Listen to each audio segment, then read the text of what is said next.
Good morning friends. स्वागत है आप सबका आपके अपने यूट्यूब चैनल एजुका पे। आज हम इंडियन हिस्ट्री में वैदिक एज के बारे में पढ़ेंगे।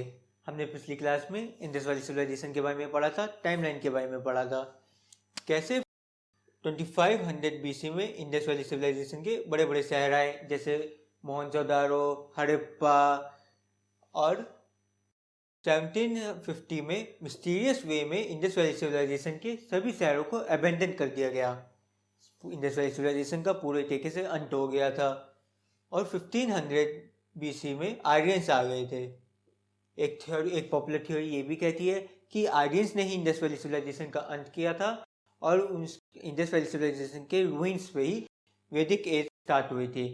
आर्यंस जो अपने साथ वेदास लेके आए थे और उनके आने से वैदिक एज स्टार्ट हुई थी। हम इसको बड़ी डिटेल में पढ़ेंगे कि आर्यंस कहाँ से आए थे, कब आए थे, और आर्यंस के पॉलिटिकल, सोशल, इकोनॉमिकल एस्पेक्ट्स कौन से थे, वो कौन से रिलीजन को फॉलो करते थे। इसलिए वैदिक एज को पूरी तरीके से समझने के लिए इस वीडियो को आखिरी तक देखें। पहले हम समझते हैं ये आर्यंस कौन थे और कहाँ से आए थे। आर्यंस का मतलब होता है नोबल पीपल।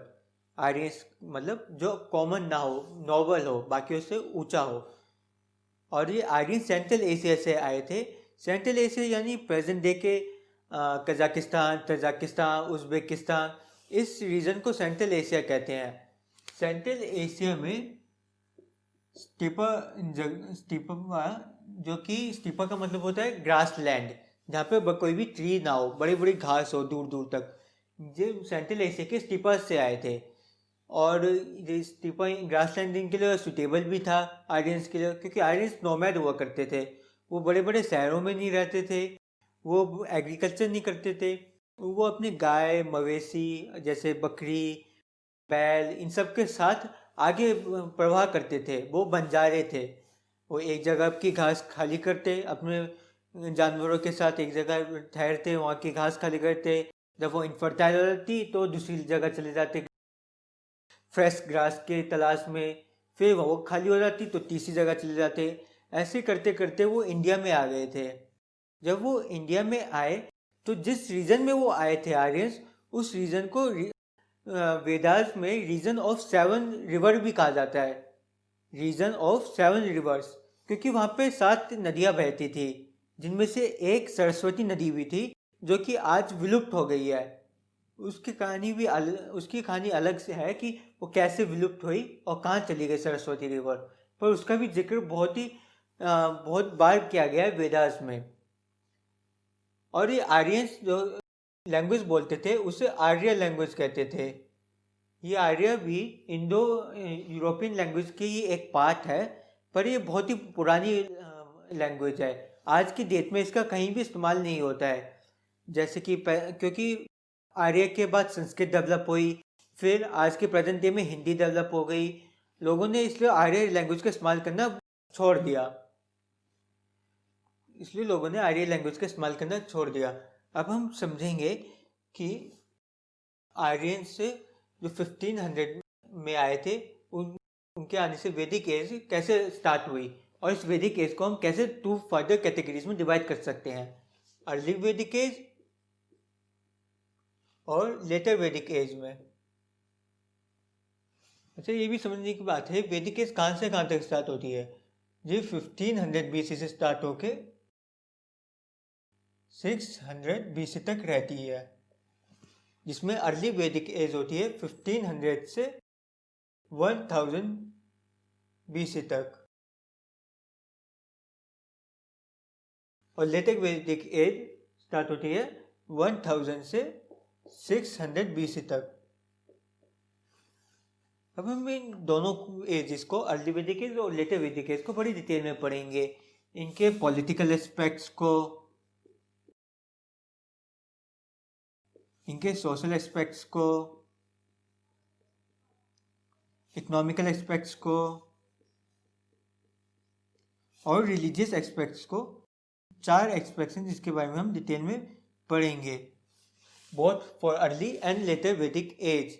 कौन से कैसे कैसे इनमें कॉन्ट्रास्ट हुआ, कैसे कैसे डेवलप हुए इनके पॉलिटिकल सिस्टम, सोशल और इकोनॉमिकल सिस्टम, हम ये आज की वीडियो में डिटेल में पढ़ेंगे। अब हम पॉलिटिकल ऑर्डर के बारे में पढ़ेंगे वैदिक एज के।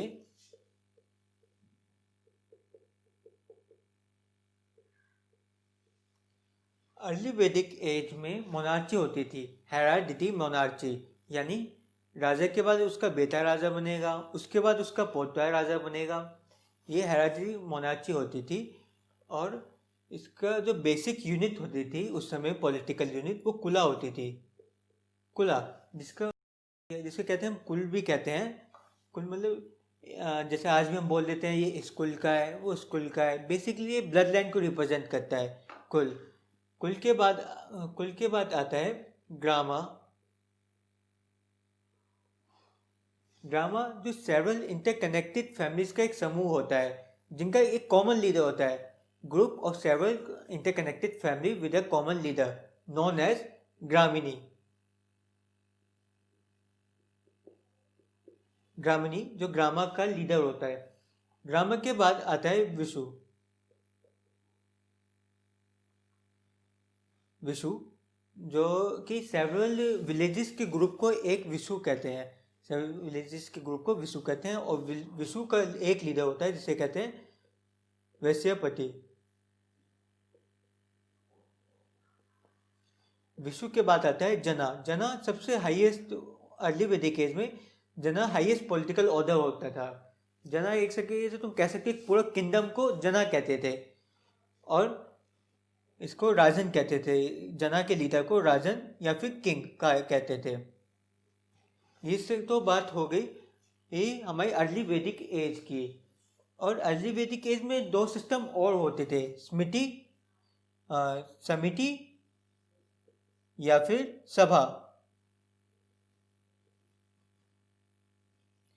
जितने भी बड़े डिसीजन होते थे, जितने राजा जो भी डिसीजन लेता था वो समिति और सभा के मंजूरी के बाद ही लेता था। समिति में कॉमन लोग होते थे। पूरी जितनी भी सोसाइटी के जितने भी कॉमन लोग होते हैं उन सब समिति में आते थे।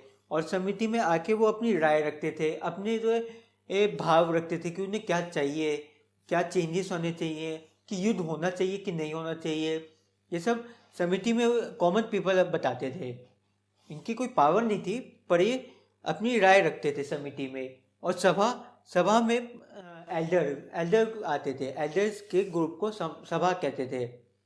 जितने भी उस सोसाइटी में पावरफुल, रिच या फिर हेड होते थे, किसी वैश्यपति होते थे, वो सब सभा में आके अपने डिसीजन लेते थे। राजा इन सबसे मिलके इन सबसे की राय जानने के बाद ही डिसीजन लेता था। उसके बाद लेटर वैदिक एज स्टार्ट हुई। लेटर वैदिक एज में समिति और सभा का अस्तित्व ही खत्म हो गया। दोनों की जो इम्पोर्टेंस थी वो बहुत ही ज़्यादा डिक्लाइन हो गई थी। अब राजा इंडिपेंडेंटली डिसीजन लेता था। वो खुद डिसाइड करता था कि प्रजा को क्या चाहिए, प्रजा के लिए क्या अच्छा है, क्या बुरा है। वो सभा और समिति में इतना ज़्यादा विश्वास नहीं रखते थे। और इस समय बड़े बड़े राजा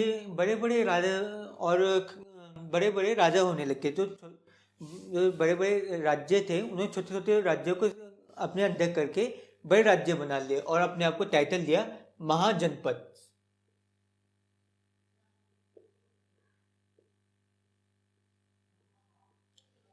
ये महाजनपद आ गए थे इस समय। पहले हम कुछ जनपद की बात कर, पहले आते थे अर्ली वैदिक एज में थे राजन और लेटर वैदिक एज में आ गए महाजनपद। अर्ली वैदिक एज के कुछ राजन्स के हम नाम लिख देते हैं आपको। जो मेन 4 राज्य होते थे उस समय, मत्स्य, भारता, यदु, पुरु, ये 4 मेन किंगडम हुआ करते थे अर्ली वैदिक एज के। यदुवंश जिसको आप जानते हैं, राम भगवान भी यदुवंश के ही थे। इसके बाद जब लेटर वैदिक एज में इन 4 वंशों ने, इन 4 राजाओं ने, किंगडम्स ने आसपास के छोटे छोटे किंगडम्स को कब्जाना शुरू किया और बड़े बड़े किंगडम्स की फॉर्मेशन हो गई थी। जी, हम इन लेटर वैदिक एज के भी किंगडम्स के बारे में पढ़ेंगे बाद इस वीडियो के बाद में, कि कौन से बड़े बड़े किंगडम्स थे, कौन से उनकी कैपिटल्स थे। यहाँ पे समाप्त हो जाती है हमारी पॉलिटिकल ऑर्डर ऑफ वैदिक एज। अब हम वैदिक एज की सोसाइटी के बारे में पढ़ेंगे। उस समय कैसी सोसाइटी थी, क्या सोसाइटी के नॉर्म्स हुआ करते थे। अर्ली वैदिक एज एक पैट्रियार्ची थी, अर्थात वहाँ पे जो मेल डोमिनेंट सोसाइटी थी, वहाँ लीडर जो होते थे वो हमेशा मेल्स ही होते थे। इसका ये मतलब नहीं कि वुमेन्स को राइट्स नहीं मिलते थे, वुमेन्स को भी पूरे राइट्स मिलते थे। वुमेन को मेल के इक्वली समझा जाता था। काफ़ी सारे ऑक्यूपेशन में वुमेन के हम रोल देख सकते हैं, जैसे काफ़ी सारे पोएट्स थे वुमेन, और माल प्रैक्टिसेस जैसे सती और चाइल्ड मैरिजेस नहीं देखी जाती हैं अर्ली वैदिक एज में। वुमेन और सभा और समिति में भी वुमेन का काफ़ी रोल था। जैसे हम जानते हैं सभा और समिति उस समय पॉलिटिक्स के लिए काफ़ी इम्पोर्टेंट होती थी। उसमें वुमेन का काफ़ी रोल होता था, जो दर्शाता है कि वुमेन को कैसे इक्वल समझा जाता था मैन के। अब जब आर्यंस आए थे, पहले तो वो बंजारे थे। जब वो गंगेटिक प्लेन्स में स्टैब्लिश हुए थे, गंगेटिक प्लेन्स यानी प्रेजेंट डे के यूपी, बिहार, झारखंड, इस एरिया में, तो उन्होंने एग्रीकल्चर स्टार्ट कर दिया था। उन्होंने बड़ी बड़ी सिटीज़ बनानी स्टार्ट कर दी। उन्होंने समझ लिया कि ये बहुत ही अच्छी ज़मीन है, बहुत ही फर्टाइल ज़मीन है, यहाँ पे अब बंजारे बनने का कोई फ़ायदा नहीं है। यहाँ पे सेटल हो जाओ, घर बनाओ, शहर बनाओ, एग्रीकल्चर करो और यहीं रहो। इसके कारण काफ़ी न्यू ऑक्यूपेशंस डेवलप हो गए थे। जैसे कि अब प्रीस्ट की ज़रूरत हो गई थी, और राजा की ज़रूरत हो गई थी, आर्किटेक्ट की ज़रूरत हो गई थी घर बनाने के लिए। पहले तो वो बन जा रहे थे, ना कोई प्रीस्ट की ज़रूरत थी, ना घरों की ज़रूरत थी, और ना ही जो है राजा की ज़रूरत थी। वो तो बस आगे बढ़ते जाते थे अपनी कैटल्स के साथ। अब न्यू ऑक्यूपेशन के आने के कारण सोसाइटी को वर्णों में डिवाइड कर दिया गया। वर्ण, जिसको हम आज की डेट में कास्ट सिस्टम के जरिए भी जानते हैं। बेसिकली 4 वर्ण हुआ करते थे: ब्राह्मण, क्षत्रिय, वैश्य और शूद्रास। ये वर्ण ऑक्यूपेशन के हिसाब से डिवाइड करे गए थे। पहले इसका जो है बर्थ से या हेरिडिटी से कोई संबंध नहीं था।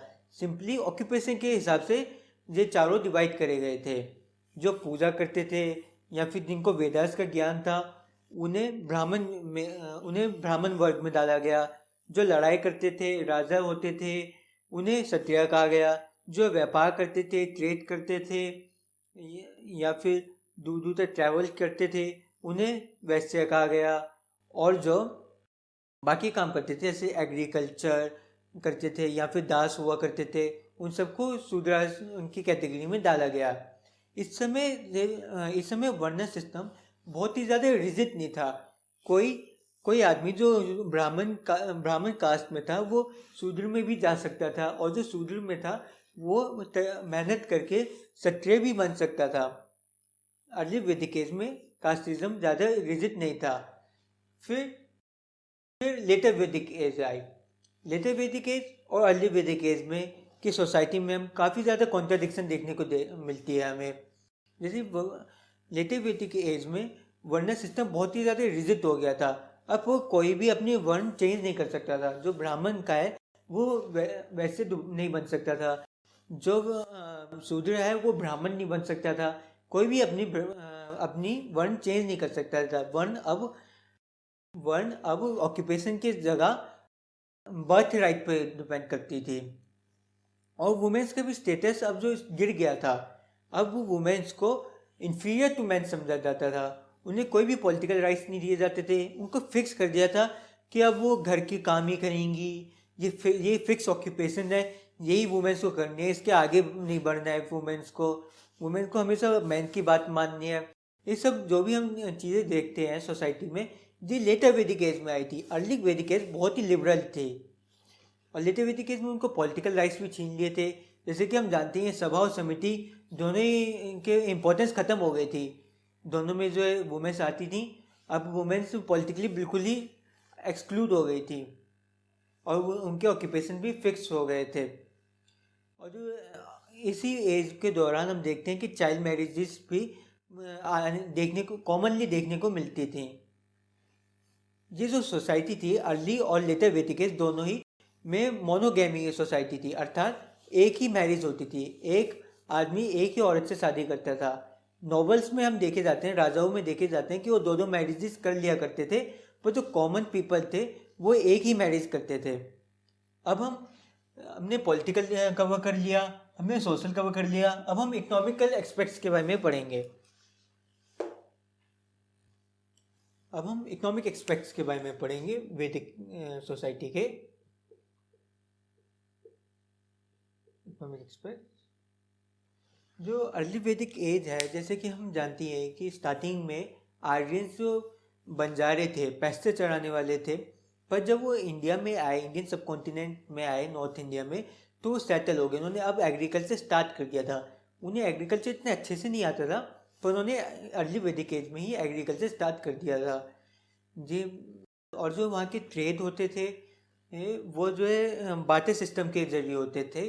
गोल्ड कोइन, वो कॉइन्स का इस्तेमाल करते थे बस बड़ी ट्रांजैक्शन के लिए, वो गोल्ड कॉइन का इस्तेमाल करते थे, और उनके गोल्ड कॉइन को कहते थे निष्का। निष्का उनके गोल्ड कॉइन का नाम था, जैसे कि आज रुपीज़ है वैसे ही निष्का होता था पहले, गोल्ड कॉइन को कहते थे बड़ी ट्रांजैक्शन के लिए। अब जो ट्रांसपोर्ट होते थे वो रिवर के जरिए ट्रांसपोर्ट करते थे। और एग्रीकल्चर के साथ साथ वो अब गोल्डस्मिथ ऑर्नामेंट्स भी बनाते थे, कारपेंटर्स रथ बनाते थे, और आयरन स्मिथ्स आयरन के वेपन्स बनाया करते थे। ये सब कुछ अर्ली वैदिक एज में ही स्टार्ट हो गया था। फिर लेटर वैदिक एज में उन्होंने एग्रीकल्चर में और भी ज़्यादा महारत हासिल कर ली। उन्होंने मैन्योर का इस्तेमाल करना सीख लिया। उन्होंने जो अलग अलग क्रॉप्स में बनाई, जैसे कि वो राइस, बार्ले, जौ और वीट बनाते थे। राइस, बार्ले, जौ और वीट, ये उनकी प्रमुख क्रॉप्स होती थी उस समय की। और वहाँ पे वीवर्स को अब क्लॉथ बनाना भी आ गया था। कारपेंटर्स वीवर्स जो धागों से क्लॉथ भी बना सकते थे। और ट्रेडर्स, लेटर वैदिक एज में क्या हमने देखा कि ट्रेडर्स की इंपॉर्टेंस बहुत ज़्यादा बढ़ गई थी। अब ना कि वो सिर्फ इंटरनल ट्रेड हो रहा था, बल्कि एक्सटर्नल ट्रेड भी बढ़ गया था। जो ट्रेडर्स थे वो अब हेरिडिटी ट्रेडर्स आ गए थे, जिनको वनियास कहते हैं। वनिया, उन समय वनिया कहते थे, आज के डेट में वही बनिया कहते हैं उन्हें। ये बनिया हेरिडिटी ट्रेडर्स होते थे। और ये ना कि सिर्फ इंटरनल ट्रेड बल्कि एक्सटर्नल ट्रेड में भी काफ़ी इन्वॉल्व होते थे। इन वनियों ने अपने एक ग्रुप भी बना लिया था। वनियों ने अपनी एक एसोसिएशन बना ली थी, जिन्हें गुनाज भी कहते थे। जिन्हें गनाज भी कहते थे। गनाज एक तरीके से ट्रेड एसोसिएशन थी वनियाज की। वनिया जो हेरिडिटी ट्रेडर्स होते थे। अब हमने इकोनॉमिक एस्पेक्ट समझ लिया, रिलीजियस पॉलिटिकल भी सोशल भी समझ लिया, पॉलिटिकल भी समझ लिया। तो अब हम रिलीजियस एस्पेक्ट्स के बारे में आते हैं। रिलीजियस एस्पेक्ट्स ऑफ वैदिक एज।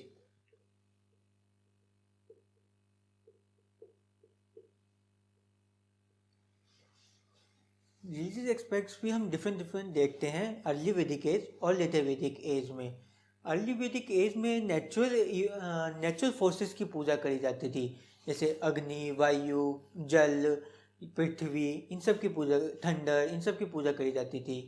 और इनके जो प्रमुख गॉड थे वो थे Indra, god of thunder, Indra, और Soma god of plant. Indra को तो हम जैसे आज भी जानते हैं किंग ऑफ गॉड के नाम से। और तीसरे वरुणा।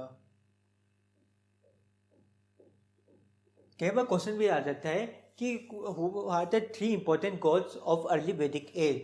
तो ये होंगे इंद्र, सोमा और वरुणा।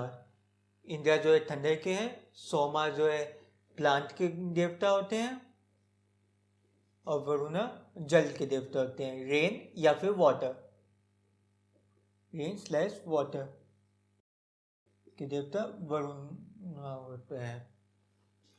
और इस समय जो है कोई भी आइडल वर्शिप क्या कहते, कोई भी मूर्ति पूजन में विश्वास नहीं करते थे, कोई टेम्पल्स नहीं हुआ करते थे। प्रेयर्स होती थी, सब प्रेयर्स भक्ति भावना में लीन रहते थे, पर कोई भी सेक्रीफाइस या फिर टेम्पल्स नहीं होते थे इस समय। सेक्रीफाइस नहीं होती, सेक्रीफाइस में अर्थात बलि, कोई भी बलि नहीं दी जाती थी अर्ली वैदिक एज में। फिर इसके कॉन्ट्रास्ट में हम देखते हैं लेटर वैदिक एज में इंद्र, सोमा और वरुणा की इम्पोर्टेंस डिक्लाइन हो जाती है। नेचुरल फोर्सेस की पूजा करना डिक्लाइन हो जाता है और 3 न्यू गॉड्स आ जाते हैं, रुद्र, प्रजापति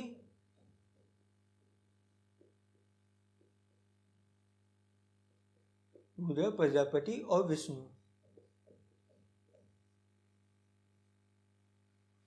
पुराने गॉड्स की इंपॉर्टेंस कम होके 3 गॉड्स जो जिनको हम आज भी जानते हैं, ब्रह्मा, महेश, विष्णु, इन तीनों की इंपॉर्टेंस बढ़ गई थी। Rudra the destroyer, Prajapati the creator, Vishnu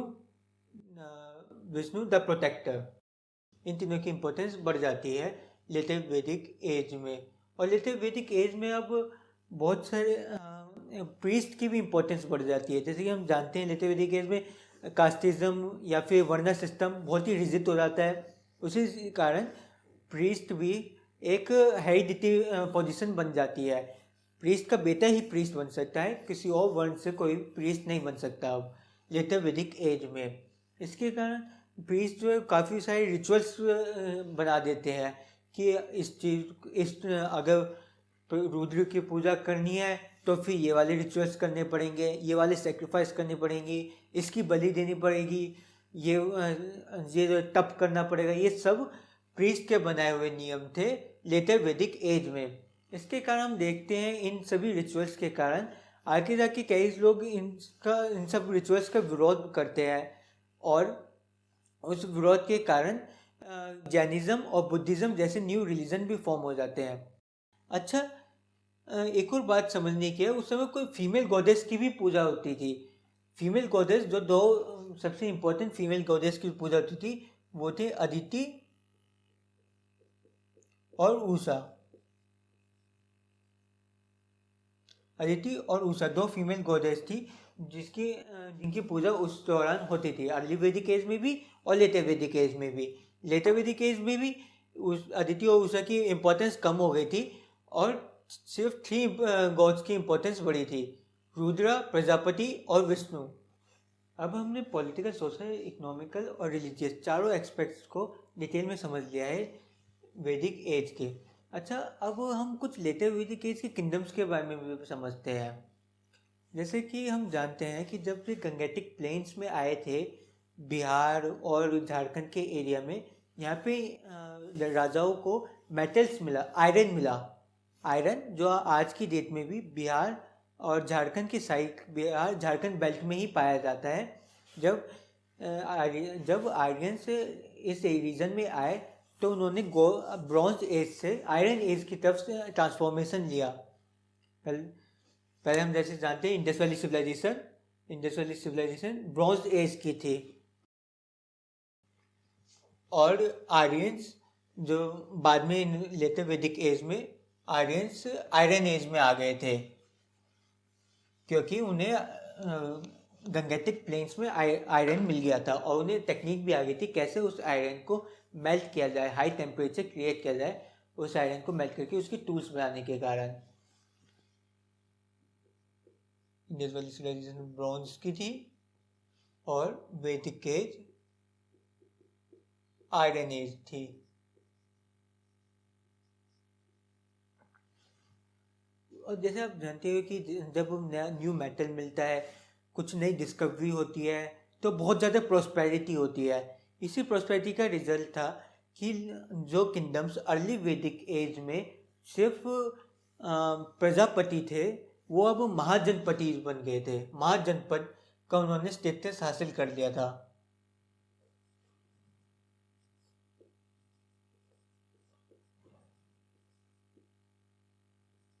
उन्होंने जनपदास से महाजनपदास का स्टेटस हासिल कर लिया था। अब वो बड़े बड़े किंगडम हो गए थे।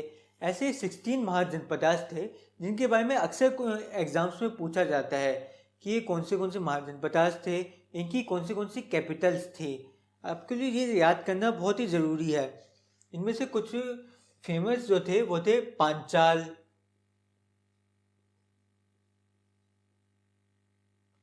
कुरु,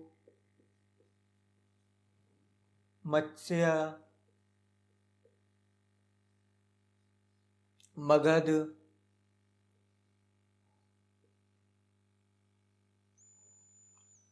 कुंती भोज,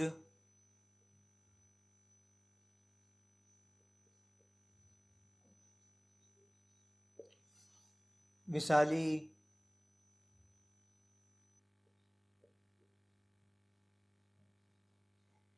ये 16 महाजनपदों की आपको लिस्ट अपनी स्क्रीन पर मिल गई होगी। इन 16 महाजनपद और इनकी कैपिटल्स को याद करना आपके लिए बहुत ज़रूरी है। कुछ न से तो इम्पोर्टेंट जितने भी हैं इनके कैपिटल नहीं तो ये सारे के सारे नाम याद करना तो बहुत ज़रूरी है। कई बार पूछ लिया जाता है एग्जाम में कि इनमें से कौन से 16 महाजनपद थे लेटर वैदिक एज में।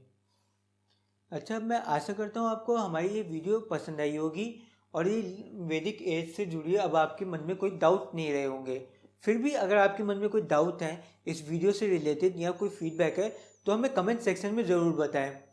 और इंडियन हिस्ट्री से जुड़ी और आगे की वीडियो जानने के लिए हमारे चैनल को सब्सक्राइब करें, बेल आइकन पर क्लिक करें और ये वीडियो अगर आपको पसंद आए तो लाइक शेयर कमेंट करना ना भूलें। Thank you.